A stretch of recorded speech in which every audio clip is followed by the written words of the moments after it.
We are in part number 84 in our series, The Perfect Person of God. Somebody asked me, how long do I think it's going to take? My answer is, as long as it takes.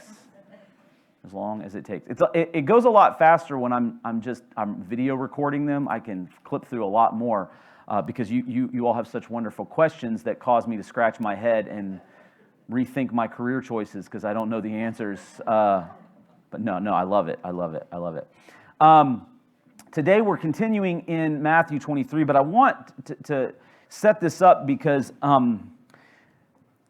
it's interesting to me, the activity of Jesus during the Passion Week.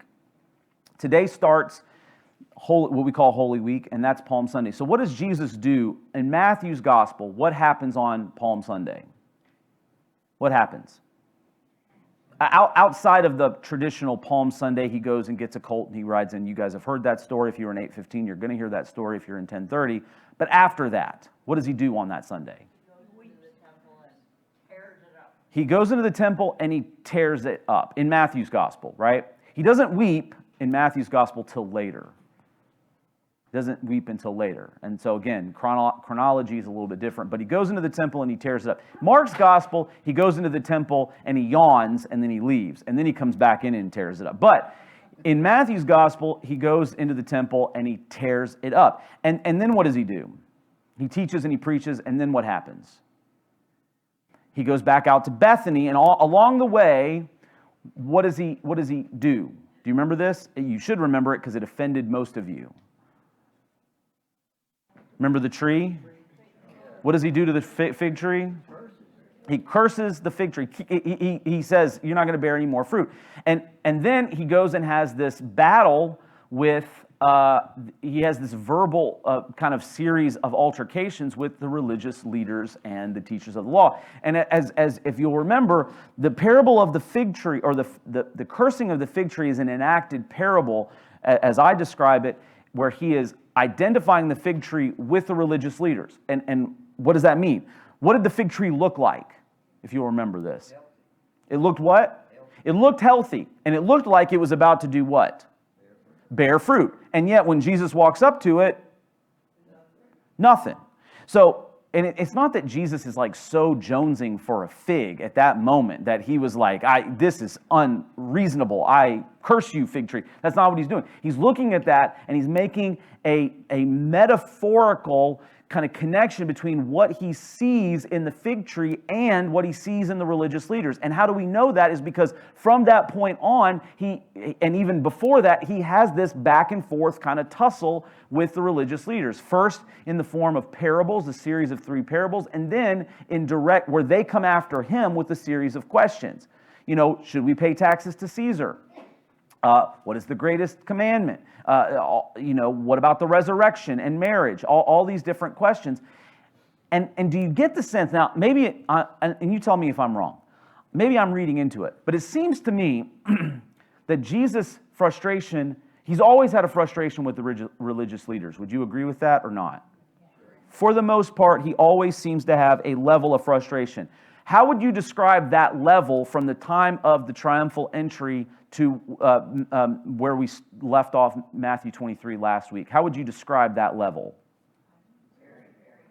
It's much higher. It's like watching a pot boil. You turn on the eye, and the heat is already there. But as they have this, you get this rising level of kind of almost antipathy that Jesus has with the religious leaders. And let's not feel too bad, because the religious leaders have a murderous antipathy for Jesus. Now, we sometimes get shocked by some of the ways that Jesus kind of expresses that. But it is important for us to realize that the why. Going back to that fig tree moment, it really gets to the heart of the why Jesus is so frustrated with the religious leaders. Because who are the religious leaders supposed to be? Who are they supposed to be? They're supposed to be religious leaders. And are they actually leading religiously the way they're supposed to be? No. But they're still, as we kind of left off in these woe sections in Matthew 23, they've got all the trappings of it, right? They love to be called rabbi. They love to be called teacher. They love to have the phylacteries and the fringes of they love all that. They love to get the best places in the banquets. They love to have people greet them. They love all the trappings. They love to have the evidence of fruit, but not the actual fruit. They don't, the phrase, practice what you preach, was invented for people like them. And the word that Jesus uses more often than any other to address these so-called religious leaders is what? What's the word? Hypocrites. They like the show, because hypocrite means stage actor. They like the applause, but they don't actually like leading religiously. I have a comment here in my Bible. Yeah. That said Jesus saw in these religious leaders exactly the same murderous spirit that led to the killing of God's prophets. Yes, and we're actually going to get to that in the woe section because he actually addressed it. I don't know if we're going to get that today or tomorrow. It's the last of the woes, but yes, what Jesus sees. But here's another kind of twist to that. He sees the same murderous spirit, but they pretend they don't have it. They act like they don't have it. They act like they don't have that murderous spirit. They're making them even more hypocrites, right? Because it's one thing to just be like, and as we go through these woes, you'll notice that the woe, the W-O-E, the woes, they almost intensify as they go along. Because it's one thing to be a person who likes the trappings of what it means to be a religious leader. Like I know pastors, they love to dress like a pastor. And they love like the robes. They'll wear the collar all the time. They love to be identified. And that's not a bad thing. I mean, in some cultures, you better be identified as. You better like kind of wear it. There are others that don't like it. Can you imagine which one I am? They don't like all the things that quote unquote real pastors. I love it. Honestly, sometimes I swing the other direction. It's also sinful. Where I like it when people look at me and say, "You don't look like any pastor I've ever seen before." I actually get a kick out of that. But that also can be sinful too, because sometimes you've got to know your environment, right? When I go to the hospitals, I try to look a little bit more like a regular pastor, because people will tell you a lot more things when you look like a regular pastor, and you can help people a lot better. But there's one level of problem when you like all that gets you, the titles and all that. When you like the benefit of the titles and the benefit of the look, that's bad. But it's even worse to be a murderer. Would you say that that's probably accurate? And while I am a person who believes one sin is, no matter what it is liable to send you to hell as another sin, there is definitely, even in Jesus' economy, there was a gradation of sin, right? Because to say that there was a greatest commandment indicates there's a greatest commandment. And that means that there's commandments that are lesser. Doesn't mean they're unimportant, but they're lesser. We talked about that a little bit. We're talking about that a little bit more fully now. But you're right. Jesus sees what's in their heart. And this is why was that a universal thing? Like all the religious leaders of Jesus' day were in that camp? We know that there weren't, right? We know about people like Nicodemus. Now, was Nicodemus perfect? Did he see Jesus in John chapter 3? Does he immediately believe and immediately get there? No, but he does eventually. He's in that investigation mode. Who is this guy? And there's nothing wrong with that. He's open to it. Is he scared? Is he got some anxiety? Yes, but he's open to it. Joseph of Arimathea, the rich man whose tomb Jesus is laid in, also a leader in the community, and he gets there, right? There are others who get there. but it was a rarity. And we're gonna unpack a little bit more about that today. So we're in this section in Matthew 23 where Jesus is pronouncing these woes on the religious leaders. And just as a reminder, who is Jesus talking to in Matthew 23? Well, he's talking about them, but who is he talking to? And disciples and crowds. So this isn't so we have to, I want to make sure we understand that first audience. That's important because if Jesus is talking directly to the religious leaders, which he does that, he's no problem telling them what he thinks. But this is a case of trying to warn the people who are looking for folks to follow about what to do. But the fact that it's mentioned crowds and disciples, because sometimes the disciples are front-loaded. And sometimes they're the only ones mentioned, but we also know they're crowds. Like if you go back to the Sermon on the Mount, Matthew chapter 5, it specifically says he's talking to his disciples. The crowds are there, but he's talking to his disciples. Here, the crowds are mentioned and the disciples are mentioned separately because when Jesus is warning the crowds, he's warning them about their the current religious leaders and what they are, and the choice that they're having to make between Jesus and the religious leaders. When he's warning the disciples have already made the choice. They're following Jesus. But so why are they being warned about the religious leaders? They've already made their choice. They already know that Jesus is the Messiah. They already know the religious leaders have this murderous intention. So why is he specifically addressing it to the disciples? They're going to have to deal with them after Jesus is resurrected and ascended into heaven. That's one thing. But what else? Who becomes the religious leaders when Jesus is ascended into heaven? The disciples. This is a warning about the temptation that is to come for them. This is a warning about the very temptation that is to come upon them and all the other church leaders that are going to come after. This is for what they're going to have to face as well. Because, again, I've said this kind of tongue-in-cheek, but not really. These are the things that leaders today have to think through as well. Are we being hypocrites? Are we loving the titles and the accolades and the greetings more than we love the people that we're called to serve? Yeah, Carolyn. Am I right in thinking that the disciples didn't really know what Jesus was saying until after the resurrection? Oh, 100%, yeah. Yeah, 100%.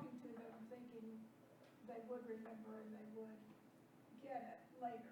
100%. You're 100% right. Yeah, Carolyn, for those that didn't hear, people online, Carolyn asked, were the disciples aware of the future aspect of this teaching for themselves? In that moment, I think they're just thinking about the current religious Pharisees, Sadducees, hypocrites.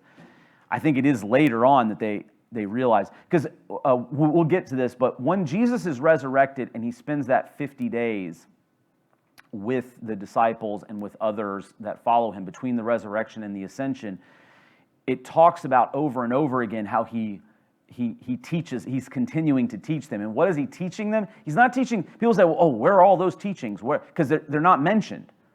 Well, the reason they're not mentioned is because we already have them. He's going back and explaining, hey, you remember when I talked to you about those 7 woes? That's what you're going to have to face. Like that's the kind of teaching he was doing. The things that Matthew and John both point out, and they said they did not understand what he was saying at the time, but after he was resurrected, they understood he was talking about this. Like when he goes and he talks about destroying the temple in 3 days, they don't know until later that he's talking about himself. In 3 days, and then I'll rebuild it. They don't realize that till after. So yeah, you're absolutely right. Absolutely right. So today we've talked about the various, some of the other. I mentioned the titles and the accolades that the Pharisees and the scribes seem to enjoy. But today we're going to look at. We talked about the proselytes last week, but today we're going to jump off from verse 16. Verse 16. So I'll reread this. I've read these each time, but I'm going to reread this here. It says, Jesus says, "Woe to you blind guides, who say, If anyone swears by the temple, it's nothing. But if anyone swears by the gold of the temple, he is bound by his oath. You blind fools! For which is greater, the gold or the temple that has made the gold sacred? And you say, if anyone swears by the altar, it's nothing. But if anyone swears by the gift that's on the altar, he's bound by his oath. You blind men! For which is greater, the gift or the altar that makes the gift sacred? So whoever swears by the altar swears by everything on it. And whoever swears by the temple swears by it and by him who dwells in it. And whoever swears by heaven swears by the throne of God and by him who sits upon it. All right, so what Jesus is addressing here is very much a level of authority and priority for the religious leaders. And he breaks the formula. In all the other woes, he addresses the Pharisees and the religious leaders and the scribes as hypocrites. Here, how does he describe them? What does he call them? Blind. And he actually does this thing where it gets more and more basic in how he describes their blindness. The idea of a blind guide is obvious. You understand the insult behind that. Because you've heard the phrase, it's like the blind leading the blind. It's like someone who doesn't know what they're doing is leading other people who also don't know what they're doing. And the hope is that the person leading knows one step more than the people that are following. But this is the idea that these blind guides are even worse because they're actually more blind than the people following, because they're supposed to be leading towards righteousness, but in their so-called attempts towards righteousness, they're actually leading them away from righteousness and toward sin. The insult goes even deeper when he calls them blind fool. It's heavier, it's weightier.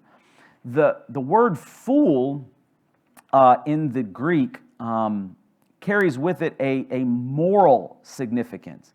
We think of a fool as being someone who's just silly, kind of a simple person, we might even say a simpleton. But in the Greek and the Hebrew, the idea of fool was someone who was sinful based on their ignorance. So their ignorance actually led them towards immorality. And guess what? They didn't care. They didn't care. Not only were they, there are people who are immoral who don't know they're being immoral, but they don't want to be immoral. When they find out that what they're doing is immoral, they change. That's good. That just means that their sin is one of ignorance. And in the Old Testament, there were provisions for sacrifices because of sins of ignorance. But the fool was someone who was ignorant and led towards immorality. And when they discovered their sinfulness, they didn't care that they were sinful. They were like, well, no, I'm just going to keep on sinning because I enjoy it. And that was this goes even further and deeper. And then Jesus goes from guide to fool, and then from fool, he describes them as blind what? What is it? Blind men.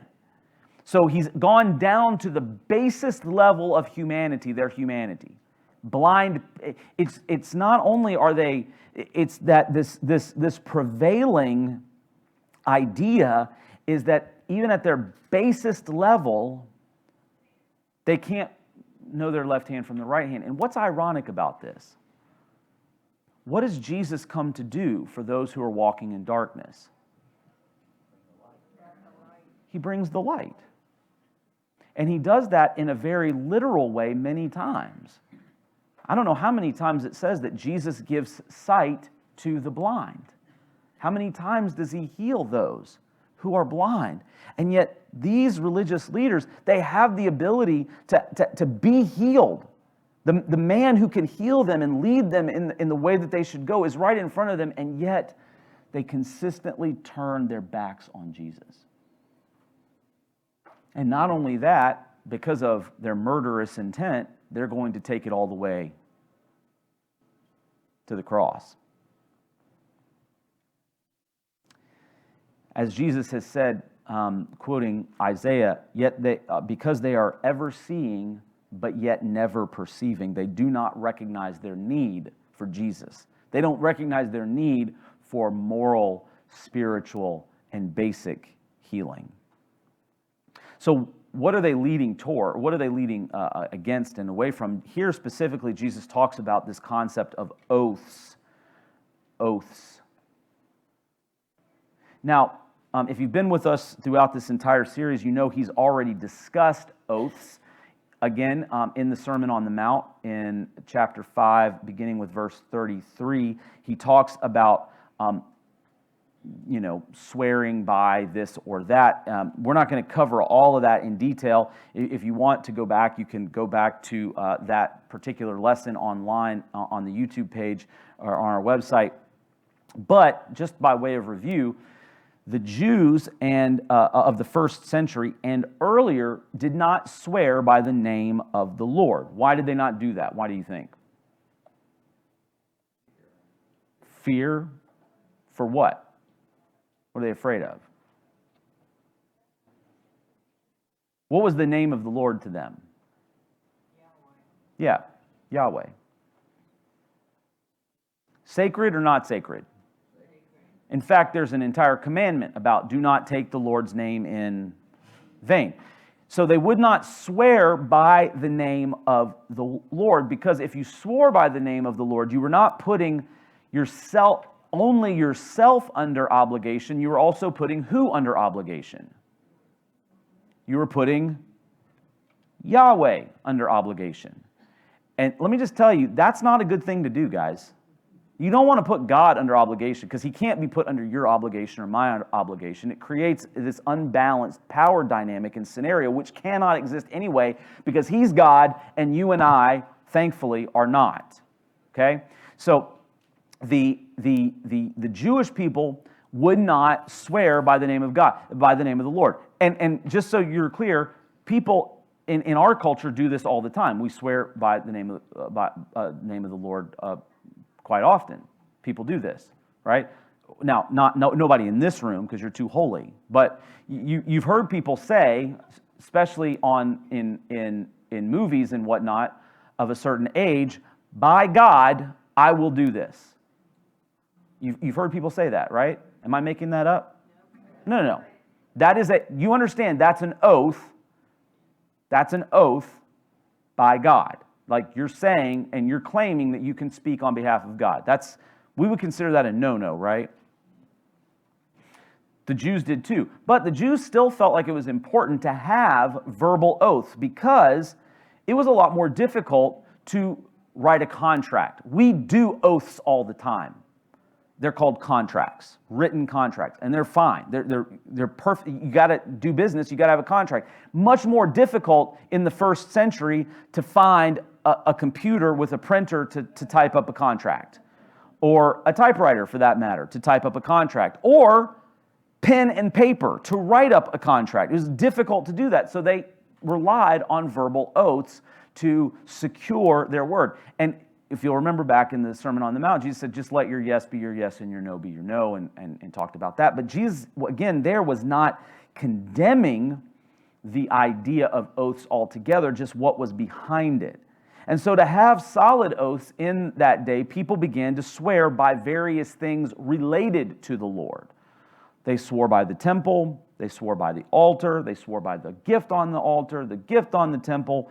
In Matthew 5:33 and following, Jesus says that because the earth is the Lord's and everything in it, he's referencing Isaiah 66, an oath based on anything is by definition an oath to the Lord, because God owns it all. God controls it all. The same principle applies here, but it's more forcefully directed at the teachers who not only permitted this sort of perversion of the law and its application, but also encouraged it. They encouraged the use of these sorts of oaths out of ignorance for the sovereign nature of God and of truth itself. And what they would do is they would have all these grades. They created additional laws, not in the scripture, by the way, interpretations of what kind of oaths were more binding than the other, and they would have very real consequences for violating an oath. And so Jesus is going back and saying, look, you talk about, swearing to the gold of the temple is better than swearing by the temple, and yet what makes the gold holy or not? And all of this is not to say that Jesus is advocating for these sorts of levels of oath keeping, but he's saying, look, all of it is to the Lord. All of it is to God. If you swear by anything in heaven, you're swearing by the throne of God and him who sits upon it. And so again, what we have, just like we've had in previous sections, is this idea of misunderstanding and misapplying the law and making laws that are extra to the actual law of God and acting as though they have the same weight and authority. And he continues on with this line of thinking in verse 23. Woe to you, scribes and Pharisees, hypocrites. Now there's that formula again. For you tithe mint and dill and cumin and have neglected the weightier matters of the law, justice and mercy and faithfulness. These you ought to have done without neglecting the others.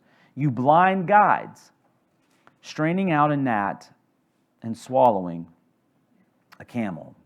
So in this is a kind of a continuation of the previous thought, except in the previous thought, they're inventing new interpretations of the law that they give the same status.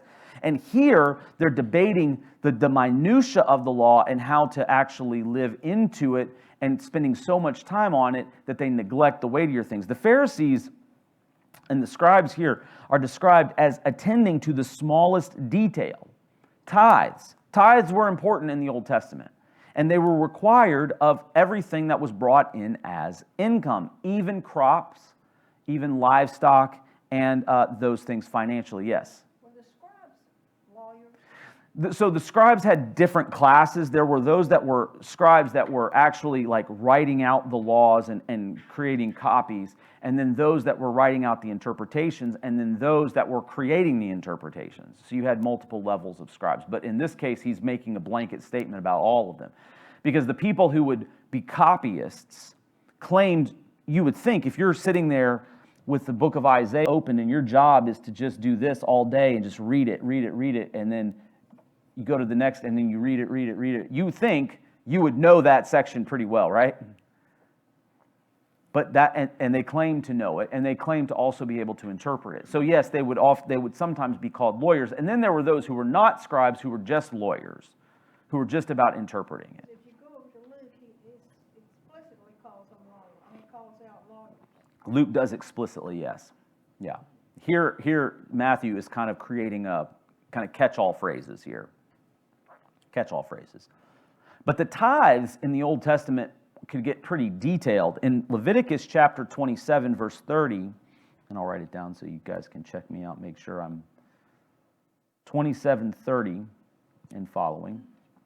Every tithe of the land, whether of the seed of the land or of the fruit of the land, is the Lord's. It is holy to the Lord. And then Deuteronomy 14:22 and 23 says, you shall tithe all the yield of your seed that comes from the field year by year, and before the Lord your God in the place that he will choose to make his name dwell there, you shall eat the tithe of your grain, of your wine, and of your oil, and the firstborn of your herd and flock, that you may learn to fear the Lord always. So how much of your everything were you to tithe? Like, if you were to choose all the categories, like, are there any categories that were left out? So you go to your pantry and you pull out your spice rack. Are you supposed to tithe off of the paprika? According to this. Are you supposed to? Pour it all out. Divvy it up into 10. Okay, this is the Lord's. Your paprika. Your parsley. Your spaghetti noodles. I hope the kids did that with the ground beef today, man. I hope they took 1 out of every 10 buns is that what they're supposed to do? Well, this is the very question, because what it says is every seed, right? And so the Pharisees and the scribes and the lawyers, they would say, well, wait a minute. Are you talking about the little tiny bits of spice that we put on? Are we supposed to do that? Okay, technically it came from a seed. So these are the kind of theological debates. And can you tell you what theologians do? This is what they do. They get into the minutia. They get into the detail. Why do they do that? So that we can lead people into the way of righteousness. But there are people that get so ingrained in the detail that they forget everything else. They can't see the forest for the trees. They can't see the forest for the leaves on the trees and the caterpillar on the leaf on the trees. This is what they're doing. And the Pharisees and the scribes and the lawyers, they did understand that there were smaller and greater aspects of the law, but they would spend so much time debating the minutia, people were going hungry. People weren't being taken care of. They would agree that those are greater commandments, but they wouldn't attend to those things. And so the argument that Jesus is making is one about priority. Their priorities are so far out of whack. Now, it's easy to do that. It's really easy to do that. Let me just tell you, I have to check myself when I'm going back and getting ready for even a sermon or getting ready. How much time do I spend worrying about the verb form of a particular word in the Greek to make sure I have just that little extra nuance? When somebody knocks on my door and needs help. Is it important to know the nuance? Yes. Is it important to understand the nuance of a Greek verb form when there's somebody who's hungry knocking at my door that needs me to see if I can help them out? No. Not situationally. And what Jesus is saying is, you shouldn't neglect the small things. It's just when you're so over, the small things should stay small, but still attend to them. Is that right? You guys see what I'm saying? It's prioritizing. I mean, we have so many cliches about that, like can't see the forest for the trees, make the main thing the main thing. I mean, right? And it happens to all of us. Like I always think it's hilarious. So anybody have a penny on them, like a penny, like on your, like you can let me like see it. I'll give it right back to you. I promise. I know it's precious to you. Tiny. It's worth a penny. 1/100th of a dollar. Right? You can't even go to a bank and like it's so hard to let them give you penny. Like they will like not give you penny. You go to like a store, and I've been to so many stores. They get shocked when you pay in cash for anything. And when they give you change, if it's like just a couple of pennies, they'll usually round it up and give you a nickel.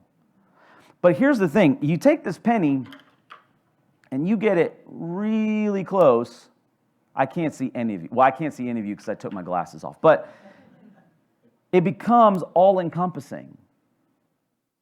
I put this little thing that is of absolutely such a small value right up to my eye, and I can't see anything, even important people like all of you. And this is the point that Jesus is making. They're so focused on, I promised I'd give it back to you. I'm not going to stick it in my pocket. I have to give you some sort of interest if I took it for any kind of length of time. But this is the point. And the again, what Jesus is, remember who Jesus is talking to. He's talking to the crowd, but he's also talking to the disciples. And it is a warning to the future disciples that there will be debates amongst the future disciples about how to do this right, how to lead properly, and not get tied up in all of these different nuances of what righteousness is and what non-righteousness is when you miss the boat altogether of actually leading into this righteousness. Full disclosure, Presbyterians are really can fall into this trap pretty easily. We can fall into this trap.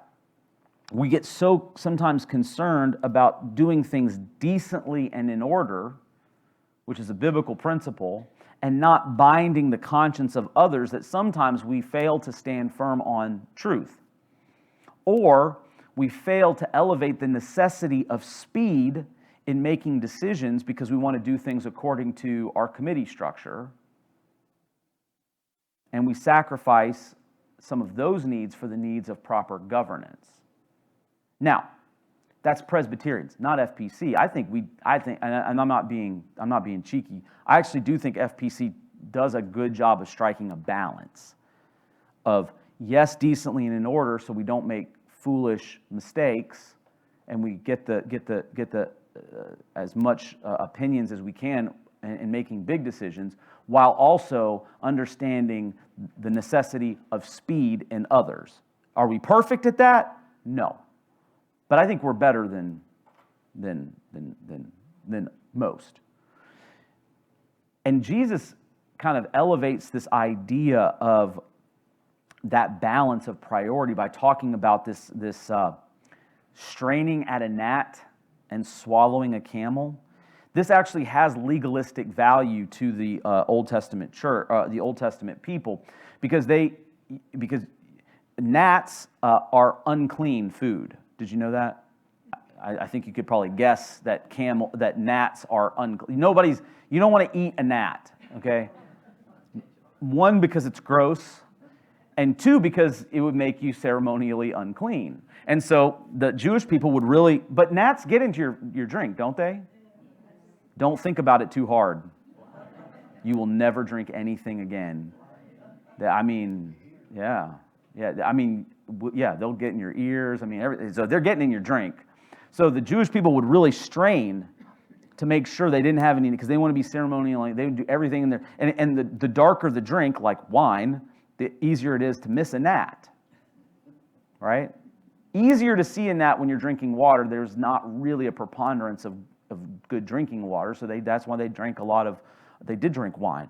And so Jesus is like, you're missing the camel. Also a ceremonially unclean animal. Did you know that? Camels chew the cud, split hoof. That ceremonially unclean. If you look at Leviticus, just if you're bored, you need to go to sleep at night, read the book of Leviticus 23, and then 11:4.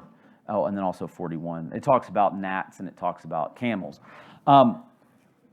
So there is all this extra legal kind of weight to what Jesus is saying to even in this hyperbole. Even in this hyperbole, like he knew that they actually did strain for gnats. And all the while they're missing the important matters. Good, we got time for one more.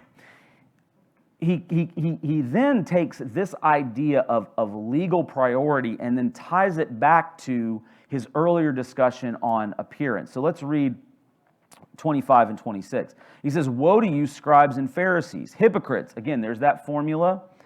Now you notice in the last woe, he had the formula of the hypocrites, but then he also tied in the blind guides. So there's this nice circularity. He says, "Woe to you, scribes and Pharisees, you hypocrites, for you clean the outside of the cup and the plate, but inside they are full of greed and self-indulgence. You blind Pharisee." Again, notice the linguistic connection. First, clean the inside of the cup and the plate, that the outside also may be clean. So Jesus is making this big, sweeping connection between their observances of the law and their desire for appearance. You remember the titles, the positions, the phylacteries. In the case of this woe and the preceding woe, the emphasis was on strict observance of smaller aspects of the law while missing the deeper issue. In the case of the opening woe, or the preamble, depending on how you count it, the emphasis is on the appearance of righteousness without the depth of desire for actual righteousness. There were, in the time of Jesus, and the Jewish Pharisee Sanhedrin, there would be debates about what constituted a clean cup or vessel. Very few, or probably no one, would actually argue that the inside of the cup did not need to be clean. But the preoccupation with cleaning the outside of the cup led to a situation where the inside was left wanting. I remember when one of my very first jobs, no, it wasn't one of my first jobs, but it was one of my jobs. I was a dishwasher for an Italian restaurant. There are no plates in the world more dirty than an Italian restaurant plate. I loved working there. It was a great job. Tough work, because the water, to get to the standards that you had to hit, the water had to be scalding. I mean, it was scalding hot, and we had to wash them, and then we had to wash them again. We had a dishwasher, like a steam washer, but I had to wash them as well. And the thing that was difficult was making sure that you got the inside of we had these little pasta bowls that had little I hated the decorations on the sides, because the sides, the little indentation decorations, that's where all the melted cheese that got baked on, that's where it would, and I'd be like, now nobody's eating off of that little thing right there, right? Nobody's eating off of that because it's on the outside. It's on the handles. Like, it's, baked ziti and all those things are in these little pasta boat. They call them boats, actually. And they had these little, things. Nobody's eating there. But let me just tell you, if that thing came out and I gave it back and there was even a tiny little bit of melted cheese still stuck in the kitchen, because I shared there was a window and a wall with the kitchen, because they would throw their pots and pans over to me, and I'd have to, and if they saw that, they just hand it right back to me. The inside could be totally cleaned out. Every place that was, but if they saw a little spot, now that's important, because if you saw, now, would you actually see that? You probably wouldn't, because it's going back into the oven full of food, and you would probably never have seen that there was still baked on cheese from, maybe the previous person on there. But the cook did, and the cook didn't want that, because what happens if the health inspector shows up? Well, if the health inspector showed up, I had to leave because I was getting paid under the table. So that was like, I had to get out of there. They'd be like, "Where's your dishwasher?" He had to run out.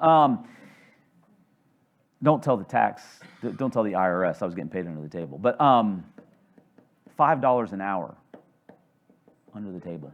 Huh? No, it wasn't really, but it was. They also fed me really well at the end of each night, and that was really why I was working there. But they made sure that even those tiny little grips were totally and completely clean. Now, if I got so invested in those little grips that I missed, something that is not necessarily as visible, like Alfredo sauce, which on white porcelain you can't see as easily, that's way grosser to come out. So I have to make sure that I don't neglect either side. So Jesus is talking about this idea that they would have these debates. Does the outside of the cup need to be clean? Does the outside of the plate need to be clean in order for it to be clean, or is it just the inside? Well, you don't want to go to somebody's house where the outside is dirty, but you really don't want to go if the inside's dirty. Right? You don't want either, but you especially don't want the inside. And Jesus moves the metaphor really quickly from the metaphor to the thing itself. Because, again, he goes from cups and plates to immediately talking about what they're filled with, and it's not filled with baked ziti, it's filled with greed and malice and self-indulgence. They missed what was necessary. Any questions? We're going to stop right there. Comments? Great or not so great thoughts, either way. The disciples had to be pretty nervous while all this was going on. It's hard to say how nervous they actually were, because they're still kind of riding a little bit high from the triumphal entry, and they still have crowds. They still have the crowds around them. And what do we know that the Pharisees and the religious leaders are afraid of? They're afraid of the crowds. They don't want to say anything that's going to disrupt the crowd. And as long as the crowd is on their side, I think the disciples are like, okay. It's when the crowds start to dissipate and turn, that's when it becomes touchy. Because they know once the crowd turns, the Pharisees have open season, open door, they're going to do something under the cloak of darkness. Some nervousness, yes. We do know that later on, that they know that Jesus is a target. When they start to head back to Jerusalem, they know Jesus is a target. Because remember, they're popping in and out. They're not just staying in Jerusalem. They're popping in and out. They're going from Bethany to Jerusalem, Jerusalem to Bethany, Bethphage, Jerusalem back. I mean, and that's not far. Bethany is roughly 2 miles east of Jerusalem. We're talking about from here to the other side of Lake Hollingsworth. That's it. That's really close. I mean, we could all make that walk just about, right? I mean, so that's what's happening. They're going back and forth and back and forth. But at one point, when they start to go back into Bethany, get closer to Jerusalem, they know this is bad. And in John's gospel, Thomas said, "Let us go so that we may die with him." They do have that sense. So I think there's a little bit of like, they don't know what's going on. I would love to hang out with the disciples back then. Like that's just like, how did you navigate that? I mean, just how did you navigate that? Just the ups and the downs and all that. All right, let's pray, y'all. Lord God, thank you for your word and for your truth and Lord, the opportunity we have to be together and open it together, that we might be opened up ourselves. Help us this week as we walk through worship and through prayer, the road to the cross, and help us to wrestle with the meaning of it for our lives, that we might celebrate all the more at the resurrection. We pray this in Jesus' name. Amen.